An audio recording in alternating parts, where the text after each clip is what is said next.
Next kingdom हम पढ़ने वाले हैं वो है बेटा किंगडम प्रोटिस्टा। क्या? Kingdom protista. एक बार बेटा इसके फीचर जल्दी से रिवाइज कर लेते हैं।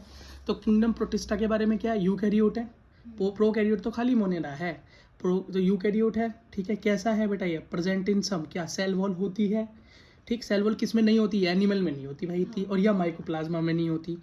अगला बेटा न्यूक्लियर मेम्ब्रेन कैसी है? प्रेजेंट है। यूकैरियोट तो प्रेजेंट तो होगी तभी तो यूकैरियोट है। अगला क्या है? सेल्यूलर है। मल्टी सेल्यूलर नहीं, मल्टी सेल्यूलर कहाँ से चालू होते हैं?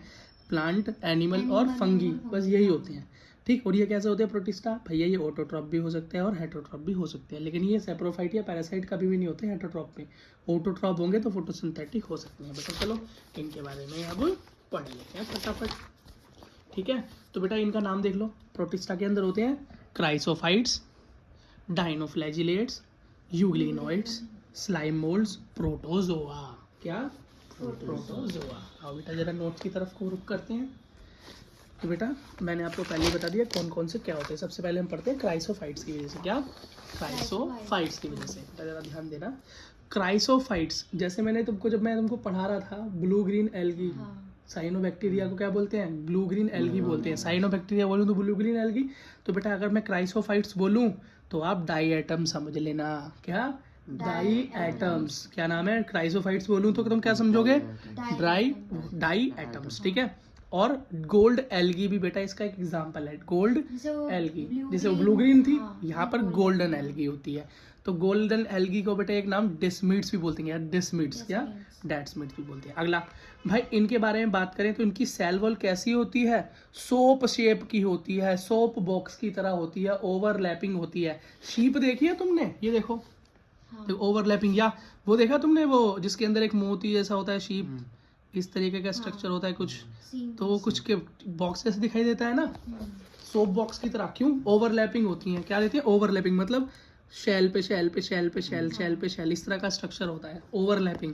जो क्राइसोफाइट्स से डाई आइटम्स होंगे वो बेटा कैसे होंगे? शोप शेप के होंगे, क्योंकि इनकी सेल वॉल कैसी होगी? ओवरलैपिंग होगी, ओवरलैपिंग सेल्स होंगे, तो इस तरह का सोप बॉक्स जैसा स्ट्रक्चर बनाते हैं। अगला फ्लोटिंग पैसिवली इन वाटर। इसका मतलब ये जैसे पानी बहेगा उस फ्लो में वो बहती चली जाएंगी। तो बेटा इसको हम प्लैंकटन भी बोलते हैं। प्लैंकटन का क्या मतलब होता है? प्लैंकटन एक ऐसा कैरेक्टर है जो कि पानी के साथ बहता चला जाता है, बहता चला जाता है। अपनी कोई वो नहीं है उसकी, अपनी वो नहीं है कोई भी, वो क्या बोलते हैं, अपनी कोई इच्छा नहीं है। पानी यहाँ चला, इधर चला, मैं उधर चला वाला काम है इसका। मोस्टली फोटोसिंथेटिक, मतलब ये क्या है? खुद फोटोसिंथेसिस कर सकता है। Wall embedded with silica. अब इसकी जो सेल वॉल होती है वो किसकी बनी होती है? वो सिलिका की बनी होती है। ये है वेरी इंपॉर्टेंट पॉइंट। पूछ लेते हैं कि बताओ डाई एटम्स की वॉल किससे बनी होती है? सिलिका से बनी होती है। या डाई एटम्स, क्राइसोफाइट्स का मेन एग्जांपल डाई एटम्स, ठीक। अगला डाई एटम्स एक ही है ना, नेम ही अलग है। नहीं बेटा, एग्जांपल है उसका। अगला देखो, डाई एटोमस अर्थ जो बनाते हैं वो ये सिलिका ही बनाते। तुम बोलोगे डाई एटोमस अर्थ का क्या मतलब है? बेटा धीरे धीरे ये मर मर के या धीरे धीरे पानी हमारी वॉल में, मतलब ओशन के डीप, मतलब ओशन के कहाँ पे, सरफेस पे इकट्ठे होते रहते हैं, इकट्ठे होते रहते हैं, मरते रहते हैं, गिरते रहते हैं। तो वहां पर एक परत बना देते हैं। 9वीं क्लास में बताया था इसके बारे में। एक परत बना देते हैं। क्या बना देते हैं? परत बना देते हैं। तो भाई मैंने बोला कि नाम क्या है? Die atom. डाई एटम यहाँ पर जाके इकट्ठे होते चले गए, इकट्ठे होते चले गए, बहुत सारी शेल पिघलकर सिलिका की इकट्ठी हो गई। तो उसको बोल, कैसी अर्थ बन गई? एक नई जमीन बन गई। कैसी जमीन बन गई? डाई एटोमिस अर्थ बन गई। क्या? डाई एटोमिक अर्थ बन गई। समझ गए? अगला सेल वॉल डिपॉजिट हो के, समझ गए ना?